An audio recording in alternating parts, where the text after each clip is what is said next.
ഇന്ന് പെസഹ തിരുനാൾ. ഒരു ഊട്ടുശാലയുടെ സാധാരണത്വമാണിത്.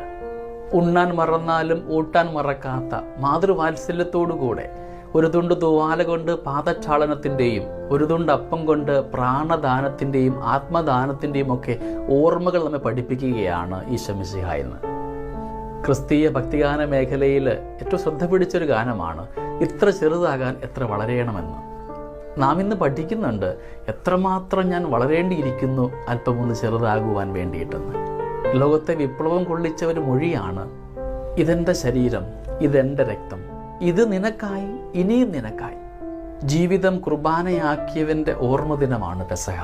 ഈ ദിനത്തിൻ്റെ എല്ലാ മംഗളങ്ങളും ഏറെ സ്നേഹത്തോടുകൂടെ നിങ്ങൾക്കേവർക്കും നേരുന്നു. എന്തായിരുന്നു ഈശോ മിശിഹായുടെ പെസഹയുടെ പ്രത്യേകത? അവനൊരുക്കിയ ഊട്ടുമേശയിൽ അവനെ തള്ളിപ്പറയുവാൻ പോകുന്നവരുണ്ടായിരുന്നു. ഒറ്റിക്കൊടുക്കുവാൻ വേണ്ടി അവസരം നോക്കിയിരിക്കുന്നവരുണ്ടായിരുന്നു. അവരെല്ലാവരും ചേർത്ത് വെച്ചു. ആരെയും ഉപേക്ഷിക്കാതെ, ആരുടെയും പക്ഷപാതം കാണിക്കാതെ എല്ലാവർക്കും വേണ്ടിയിട്ട് അവൻ വിരുന്നൊരുക്കി എന്നുള്ളതാണ് അവൻ്റെ പ്രത്യേകത.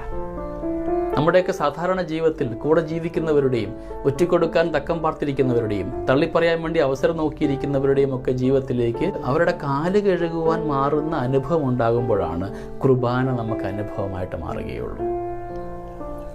ഖലീൽ ജിബ്രാൻ ഈ രാത്രിയെക്കുറിച്ച് ഇപ്രകാരമാണ് പറയുന്നത്: ഭൂമിയുടെ നെഞ്ചിൽ കർഷകനുണ്ടാക്കിയ ഉഴവുചാലുകൾ അവൻ മറന്നുപോയേക്കാം. ഈറ്റുനോവ് അനുഭവിച്ചുകൊണ്ട് ഒരമ്മ കുഞ്ഞിന് ജന്മം കൊടുത്ത ആ വേദനയും അമ്മ മറന്നുപോയേക്കാം. എന്നിരുന്നാലും ആ രാത്രി ഞാൻ മറക്കുകയില്ല. കാരണം മുറിച്ച് പങ്കിട്ടവൻ്റെ ഓർമ്മയാണ്. പഴയ നിയമത്തിൽ പെസഹ അനുഷ്ഠിക്കണമെന്ന് ആചരിക്കണമെന്ന് ദൈവം കൽപ്പിക്കുന്നുണ്ട്.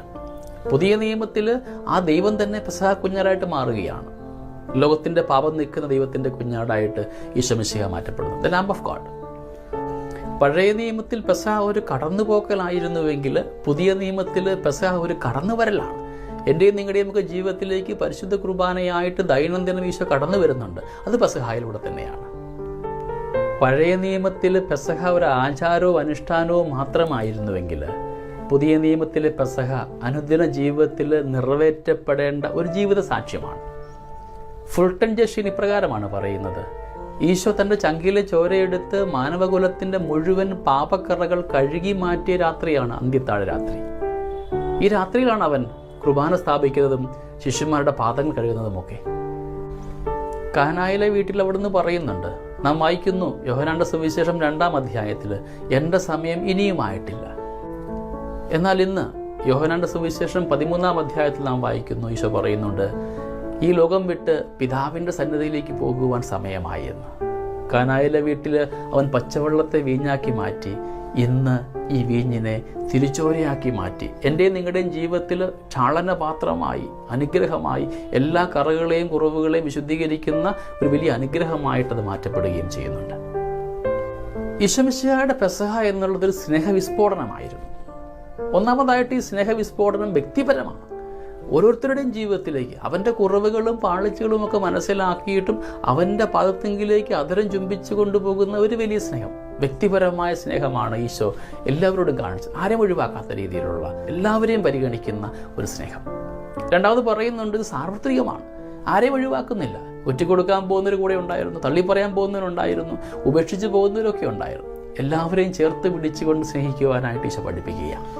മൂന്നാമത് പറയുന്നുണ്ട്, ശുശ്രൂഷിക്കാൻ വേണ്ടിയായിരുന്നു ഈ സ്നേഹം. ഈ സ്നേഹം ശുശ്രൂഷാ തലത്തിലേക്ക് ഇറങ്ങി ചെല്ലുന്നുണ്ട്. കാരണം ശിഷ്യന്മാരുടെ ഇടയിൽ തർക്കമുണ്ടായിരുന്നു, ഞങ്ങളിൽ ആരാണ് വലുതെന്ന്. അവർക്കുള്ള ഉത്തരമാണ് ഗുരുവായിരുന്നിട്ടും അടിമയെപ്പോലെ അവരുടെ പാദങ്ങൾ കഴുകി ചുംബിച്ച് എന്നുള്ളത്. യഹൂദ പാരമ്പര്യത്തിൽ പാദം കഴുകുന്നത് അടിമയുടെ വേലയായിരുന്നു. എന്നിരുന്നാലും ഒരടിമ പോലും യജമാനൻ്റെ പാദം ചുംബിക്കുകയില്ലായിരുന്നു. നമുക്ക് പത്രത്തിലേക്കൊന്ന് വരാം കേട്ടോ. മീനുളുമ്പ് മണക്കുന്ന പാദങ്ങളിലേക്ക് തിരുവചനങ്ങൾ മുഴിഞ്ഞവൻ്റെ തിരുവധരങ്ങൾ അടുത്തപ്പോൾ ശിശുപ്രമുഖന് ചങ്കൊന്ന് പെടയുന്നുണ്ട്. അവൻ പറയുക, ഗുരു അങ്ങനെ പാദം കഴുകരുതെന്ന്. ഗുരുമൊഴി ഇപ്രകാരമായിരുന്നു: എന്നോളം ഞാൻ നിന്റെ പാദങ്ങൾ കഴുകുന്നില്ല എങ്കിൽ അന്നോളം നീ എൻ്റേതല്ല. എന്നോളം ഞാൻ നിന്റെ പാദങ്ങൾ കഴുകുന്നില്ല എങ്കിൽ അന്നോളം നീ എൻ്റേതല്ല. സ്നേഹമുള്ളവരെ, പരസ്പരം പാദം കഴുകുവാനുള്ള വിളിയാണ് നമ്മുടെ ഓരോരുത്തരുടെയും. കുടുംബജീവിതത്തിൽ ഭർത്താവ് ഭാര്യയുടെ, ഭാര്യ ഭർത്താവിൻ്റെ, മാതാപിതാക്കൾ മക്കളുടെ, മക്കൾ മാതാപിതാക്കളുടെ, കൂടപ്പിറപ്പുകളുടെ, സഹോദരങ്ങളുടെയൊക്കെ കാല് കഴുകുമ്പോഴാണ് നമ്മുടെ ജീവിതത്തിൽ കുർബാന അനുഭവം ഉണ്ടാവുക. പത്രോസ് പറയുന്നുണ്ട്, ഗുരു അങ്ങനെയാണെങ്കിൽ എൻ്റെ ശിരസ്സും കൂടെ കഴുകണമേ എന്ന്. ഗുരുമൊഴി വീണ്ടും ഇപ്രകാരമാണ്, കുളി കഴിഞ്ഞവൻ്റെ പാദം മാത്രം കഴുകിയാൽ മതി. സ്നേഹമുള്ളവരെ, നമ്മളൊക്കെ ഇന്ന് കുളിച്ച് ശുദ്ധരായിട്ടാണ് ഈ ദേവാലയത്തിലായിരിക്കുന്നത്. നമ്മൾ കുളി കഴിഞ്ഞവരാണെങ്കിലും യഥാർത്ഥമായിട്ടും ശുദ്ധിയുള്ളവരാണോ എന്ന് നമ്മോട് ചോദിക്കാം. ഈ കാല് കഴുകൽ ശിഷ്യന് ഗുരുവിനോട് ചേരാനുള്ളൊരു മാർഗമാണ്. ക്രിസ്തുവിനാൽ കഴുകപ്പെട്ട് ക്രിസ്തുവിനോട് കൂടെ ചേർന്നവരാണ് ശുദ്ധിയുള്ളവരായിട്ട് മാറ്റപ്പെടുക. ഓർമ്മിപ്പിക്കുന്നു, ഈ സ്നേഹവിസ്ഫോടനം വ്യക്തിപരമാവട്ടെ, സാർവത്രികമാവട്ടെ, ശുശ്രൂഷയ്ക്ക് വേണ്ടിയുള്ളതാവട്ടെ. രണ്ടാമതായിട്ട് ഈ സ്നേഹം പങ്കുവയ്ക്കുന്ന സ്നേഹമാണ്. തനിക്ക് വേണ്ടി ഒന്നുപോലും മാറ്റിവെക്കാതെ, യാതൊരു സ്വാർത്ഥതയും കാണിക്കാതെ, നിസ്വാർത്ഥമായിട്ട് തനിക്കുള്ളതെല്ലാം മറ്റുള്ളവർക്ക് വേണ്ടി അവിടുന്ന് പങ്കുവെക്കുന്നു. പ്രാണൻ പോലും കൊടുത്താണ് തൻ്റെ പ്രിയപ്പെട്ടവരവിടെ സ്നേഹിക്കുക. നമ്മളൊക്കെ ഇന്ന് ജീവിക്കുന്ന സംസ്കാരം എന്ന് പറയുന്നത് പങ്കുവയ്പ്പിൻ്റെതല്ല കേട്ടോ. പങ്കുവയ്ക്കുന്ന സംസ്കാരത്തിൽ നിന്ന് മാറി നാം ഓരോരുത്തരും ഇന്നും പകരം ചോദിക്കുന്ന സംസ്കാരത്തിലേക്ക് മാറിയിരിക്കുകയാണ്. അത് കച്ചവടത്തിൽ മാത്രമൊന്നുമല്ല, നമ്മുടെ ചില ഭക്ത അഭ്യാസങ്ങളിൽ പോലും, ഭക്തകർമ്മങ്ങളിൽ പോലും ഈ പകരം ചോദിക്കലുണ്ട്. ഒരിക്കലൊരു പള്ളിയിൽ പറയേണ്ടി വന്നു, എല്ലാവരും നിർബന്ധമായിട്ടും ഞായറാഴ്ച കുർബാനയിൽ പള്ളിയിലുണ്ടാവണമെന്ന്. എല്ലാ ഞായറാഴ്ചയും പള്ളിയിൽ വന്നാൽ എനിക്കെന്ത് കിട്ടുമെന്ന് ചോദിച്ചവരും നമ്മുടെ കൂട്ടത്തിലൊക്കെ ഉണ്ട് കേട്ടോ. അത് ഞാനാണോ എന്ന് ചിന്തിക്കുന്നവരും ഇല്ലാതില്ല. പരിശുദ്ധ കുർബാന എന്ന് പറയുന്നത് ഈശോ അപ്പമെടുത്ത് വാഴ്ത്തി വിഭജിച്ച് മുറിച്ച് കൊടുക്കുന്നതാണ്. എടുക്കുവാനും വാഴ്ത്തുവാനും വിഭജിക്കുവാനും കൊടുക്കുവാനും ഒക്കെ നമുക്കും ഇഷ്ടമാണ്. പക്ഷെ മുറിയപ്പെടുവാനാണ് ബുദ്ധിമുട്ട്. സ്വയം മുറിയുമ്പോഴാണ് സ്നേഹമുള്ളവരെ കുർബാന അനുഗ്രഹമായിട്ട് മാറുക. മൂന്നാമതായിട്ട് പരിശുദ്ധ കുർബാന എന്ന് പറയുന്നത് വെറുതെ അനുഷ്ഠിക്കുവാനുള്ള ഒരു ആചാരം മാത്രമൊന്നുമല്ല. ദൈനംദിന ജീവിതത്തിൻ്റെ ഭാഗമാക്കിക്കൊണ്ട് ജീവിത സാക്ഷ്യമായി നിറവേറ്റപ്പെടേണ്ട ഒന്നാണ് പരിശുദ്ധ കുർബാന. വിശുദ്ധ ജോൺ പോൾ രണ്ടാമൻ മാർപ്പാപ്പ ഇപ്രകാരമാണ് പഠിപ്പിക്കുന്നത്: പരിശുദ്ധ കുർബാനയിൽ നിന്നാണ് സഭ ജീവൻ സംഭരിക്കുന്നത്.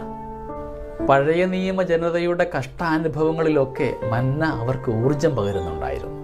പുതിയ നിയമ ജനതയായ നമ്മുടെ ജീവിതത്തിൻ്റെ ദൈനംദിന ആവശ്യങ്ങളിലും സങ്കടങ്ങളിലുമൊക്കെ ഒരു തിരുപാഥേയമായി, ഒരു പൊതിച്ചോറായിട്ട് ഈ പരിശുദ്ധ കുർബാന എന്നും ഉണ്ടാവണം. അവിടെയാണ് നമുക്ക് അനുഗ്രഹമുണ്ടായിട്ട് മാറുക. ദൈവത്തിൻ്റെ സ്നേഹം ഉരുകി ഉറഞ്ഞതാണ് പരിശുദ്ധ കുർബാന. ഞാനിന്ന് ആ സ്നേഹത്തിൻ്റെ ഭാഗമാകുമ്പോൾ എത്രമാത്രം ഒരുക്കത്തോടു കൂടെയാണ് ഞാൻ അതിൻ്റെ ഭാഗമാകുന്നതെന്ന് നമുക്ക് ധ്യാനിക്കാം. നമ്മോടുള്ള സ്നേഹത്തെ പ്രതി നമ്മുടെ കൂടെ ജനിച്ച് നമ്മോടൊപ്പം ജീവിച്ച് നമ്മളെ സ്നേഹിച്ച് മരിച്ചവൻ മരണശേഷവും നമ്മുടെ കൂടെയാകാൻ വേണ്ടിയിട്ട് തൻ്റെ ശരീരവും രക്തവും ദാനമായി നൽകി, ഭക്ഷണപാനീയങ്ങളായിട്ട് നൽകിയിട്ട് നമ്മുടെ കൂടെയാകുന്നു. നമ്മോടൊപ്പമാകാൻ വേണ്ടിയിട്ട് അവൻ അപ്പമായിട്ട് മാറി. ഒപ്പമാകാൻ വേണ്ടിയിട്ട് അപ്പമായവനാണ് അവൻ. ഈശോയുടെ കാലത്തും ഈശോ ഇത് പഠിപ്പിച്ചപ്പം ഒരുപാട് പേർക്ക് അത് ഉൾക്കൊള്ളുവാൻ സാധ്യമായില്ല. അവരൊക്കെ ഇറങ്ങിപ്പോകുന്നുണ്ട്. ഈശോ ആരെയും തിരികെ വിളിച്ചില്ല. പത്രോസിനോടും പറയുന്നുണ്ട്, പത്രോസേ നിങ്ങൾക്കും വേണമെങ്കിൽ പോകാം, നോ കോംപ്രമൈസ്. കുർബാനയുടെ കാര്യത്തിൽ ഈശോ മിശിഹായ്ക്ക് യാതൊരു കോംപ്രമൈസുമില്ല. ദൈവസന്നിധിയിൽ തന്നെ പൂർണ്ണമായി അർപ്പിക്കുവാൻ സാധിക്കുമ്പോഴാണ്, നന്മയിൽ ആഘോഷിക്കുമ്പോഴാണ് കുർബാന എൻ്റെ ജീവിതത്തിൽ അനുഗ്രഹമായിട്ട് മാറുന്നത്. ഒരു ചെറിയ കാറ്റ് വന്നാൽ പറന്നു പോകാൻ മാത്രമുള്ള ഈ ഗോതമ്പപ്പത്തിനകത്താണ് കൊടുങ്കാട്ടിനെ പോലും ചെവിക്ക് പിടിച്ചുകൊണ്ട് നിയന്ത്രിക്കുക ശക്തിയുള്ളവൻ വസിക്കുന്നതെന്ന ഓർമ്മയുണ്ടാകുമ്പോഴാണ് കുർബാന എനിക്ക് അനുഗ്രഹമായിട്ട് മാറുക. സ്നേഹമുള്ളവരെ, ഈ ഗോതമ്പപ്പം ഒരു സുപ്രഭാതത്തിൽ വെറുതെ അങ്ങ് അപ്പമായിട്ട് മാറിയതല്ല. ഒരുപാട് വേദനയുടെ പിന്നാമ്പറമുണ്ട് ഈ ഗോതമ്പപ്പത്തിന്. ഏതോ ഒരു പാടത്ത് വിളഞ്ഞു കിടന്ന ഗോതമ്പ് മണികൾ അറുത്തെടുക്കപ്പെട്ട്, വരിഞ്ഞു മുറുക്കപ്പെട്ട്, ചവിട്ടി മെതിക്കപ്പെട്ട്, അരയ്ക്കപ്പെട്ട്, പൊടിക്കപ്പെട്ട്, വറചട്ടിയിലൂടെ അഗ്നിയിൽ സ്നാനം ചെയ്യപ്പെട്ടുകൊണ്ട് മുമ്പോട്ട് പോയപ്പോഴാണ് രുചി പകരുന്ന ഒരപ്പമായിട്ടത് മാറിയത്. നമ്മുടെ കുടുംബജീവിതത്തിൽ നാം ഓരോരുത്തരും രുചി പകരുന്ന അപ്പമായിട്ട് മാറണമെങ്കിൽ ഇതുപോലെയുള്ള ഒരുപാട് പ്രവർത്തനത്തിലൂടെ കടന്നു പോകേണ്ടിയിരിക്കുന്നു, ജീവിത അനുഭവത്തിലൂടെ കടന്നു പോകേണ്ടിയിരിക്കുന്നു. അവിടെയാണ് നാമൊക്കെ രുചി പകരുന്ന അപ്പമായിട്ട് മാറുക. അന്ത്യത്താഴ വേളയിൽ ഈശോ മിശിഹായുടെ കയ്യിൽ നിന്ന് വിശുദ്ധമായ അപ്പം വാങ്ങിയ യൂദാസ് യഹൂദന്മാരുടെ കയ്യിൽ നിന്നൊരു പണസഞ്ചിയും കൂടെ വാങ്ങുന്നുണ്ട്. നമ്മളൊക്കെ ധ്യാനിക്കേണ്ട ഒരു ഭാഗമാണിത്. പലപ്പോഴും നമ്മുടെയൊക്കെ ഉള്ളിലും ഈ രണ്ട് മനോഭാവങ്ങളില്ലേ? രണ്ട് വഞ്ചിയിൽ കാല് വയ്ക്കുന്നവർ നമ്മുടെ കൂട്ടത്തിലുമൊക്കെ ഇല്ലേ? എവിടെയാണ് എനിക്ക് മേന്മയുണ്ടാവുക?